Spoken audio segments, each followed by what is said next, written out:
மதசார்பற்ற முற்போக்கு கூட்டணியின் கோவில்பட்டி சட்டமன்ற தொகுதி திமுக வேட்பாளர் கருணாநிதி தீவிர வாக்கு சேகரிப்பில் ஈடுபட்டார். மதசார்பற்ற முற்போக்கு கூட்டணியில் கோவில்பட்டி சட்டமன்ற தொகுதியில் போட்டியிடும் திமுக வேட்பாளர் கருணாநிதி இந்திரா நகர், சீனிவாச நகர், இனாமணியாச்சி பகுதியில் உதயசூரியன் சின்னத்திற்கு வீடு வீடாக சென்று வாக்கு சேகரித்தார். அப்போது பெண்கள் மலர் தூவியும் ஆரத்தி எடுத்தும் உற்சாக வரவேற்பு அளித்தனர். இதனைத் தொடர்ந்து பொதுமக்கள் மத்தியில் பேசிய அவர், திமுக அரசு கொண்டு வந்த மக்கள் நல திட்டங்களை எடுத்து கோரி வாக்கு சேகரிப்பில் ஈடுபட்டார். மேலும் திமுக தேர்தல் அறிக்கையில் கூறியுள்ள 8000 மதிப்பிலான டோக்கன், மாதம் மகளிருக்கு 2000 உள்ளிட்ட திட்டங்களை கோரி வாக்கு சேகரிப்பில் ஈடுபட்டார்.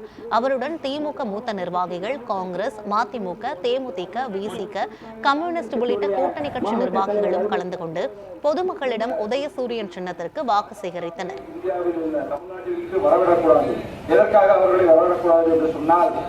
பாஜக பேருந்துமிக்க பெரியவர்களே, தாய்மார்களே, வருகின்ற 2026 உதயசூரியன் சின்னத்திலே நான் போட்டியிடுகிறேன். உங்களுக்கு ஒரு பணியாற்றிட எனக்கு ஒரு வாய்ப்பினை வழங்குமாறு உங்களை